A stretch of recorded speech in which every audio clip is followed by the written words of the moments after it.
If things remain as they are from a compliance, reporting, requirements, we're going to find a lot of consolidation. Smaller providers are finding it hard to maintain the cost associated with the ever-increasing requirements from our peak body. I can see the numbers halving. From 800, it could easily be down to 400. Whether that's a good thing or a bad thing for the industry and for the consumer and for the communities in which these providers operate, I don't think it will be. In 5 years, we would halve yet again. So I'd say in 5 years, we're down to about 200. And they will be predominantly, I'd say 10 of those would have about 80% or 90% of the market. Well, I think there's no question that there'll be a lot less, I think. I think there'll continue to be consolidation.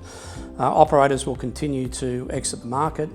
What the numbers will be, I don't know, but I think it's clear that there will be less operators. Well, I'm not sure exactly how much we're going to see and what numbers we're going to get down to, but I do agree that there will be material consolidation across the market over the next 3 to 5 years, driven off a number of factors, including the actual increase in cost base that we're seeing across the market being the primary one there. The amount of consolidation that will occur over the next 3 to 5 years will be entirely dependent on the review of the system in which we operate. There will be some consolidation, as there has been in the past. In my view, it would be a shame if consolidation meant that the only people that we had were very big players in aged care, because I'd love to think that we had the foresight to protect the smaller operators, particularly those in rural, remote and regional, because I think it's critical to their communities.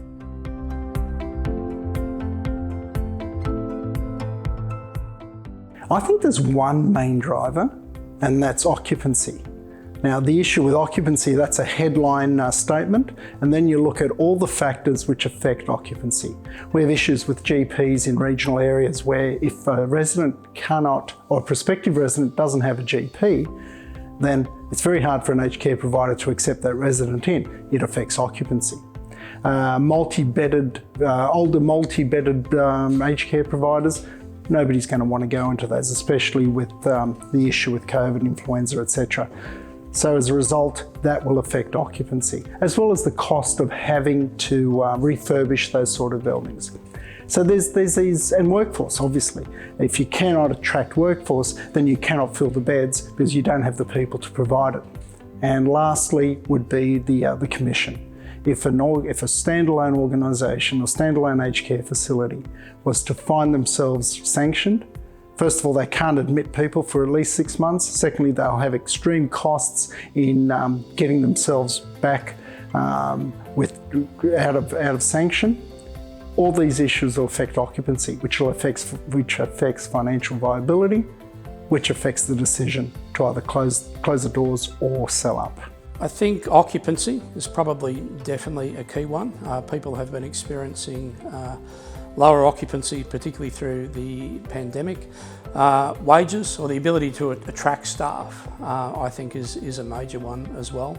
But I also think just exhaustion from a lot of operators. I think a lot of the smaller operators, single operators, having been through so much over the last few years, are really looking to either sell or exit the market. We have factors in play which don't facilitate that consolidation at the moment. So the cost of acquiring existing sites, particularly underperforming assets, provides a real challenge for operators in terms of the cost to integrate systems and processes, as well as really develop the right culture within the workforce.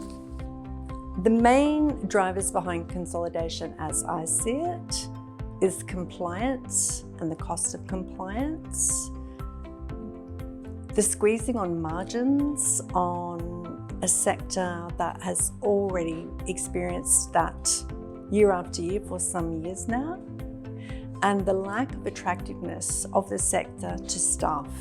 The combination of those three things are highly likely to be the major drivers behind consolidation going forward. The top three drivers of consolidation, I believe, are firstly, the financial involvement of government in the supply. of capital into the industry. The second one is the workforce. And the third one is the financial viability of the current operators.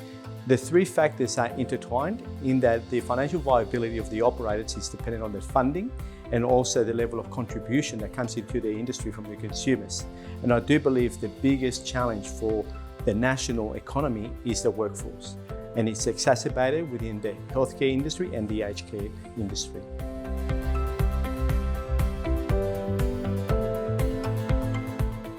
You know, is consolidation good or bad? It depends. It depends on what the motivator is. If you're consolidating in a small town where there's only 2 providers and they're both operating at 60% occupancy, then consolidation is good. It means that you have a good provider providing a good quality service, and it's doing so in a financially effective manner. If consolidation is forced upon you, because there's a new player in town and they built a bright, shiny new building and they're part of a large conglomerate, that doesn't necessarily mean you're going to receive good quality care. So I guess consolidation, it really is what's driving it, what's the cause or what's the reason for doing it.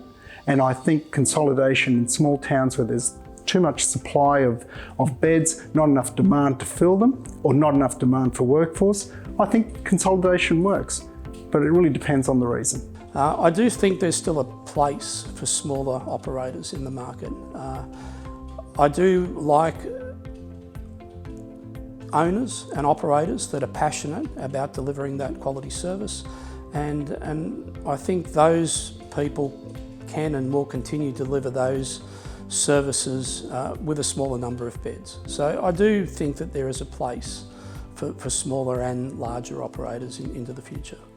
So consolidation is positive from the fact that it drives an efficient market. However, it shouldn't be lost that you need to really understand the community that you're servicing, and the needs and the wants of that community are paramount and at the centre. So potentially the challenges that we can see is as head offices potentially get further away from the facilities themselves, we can see a bit of a loss of that culture and that focus on the end consumer.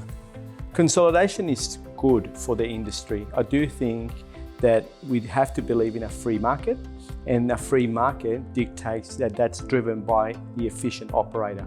We need an efficient industry, and therefore that will see the bad operators leave the industry and the efficient operators remain and grow in the industry.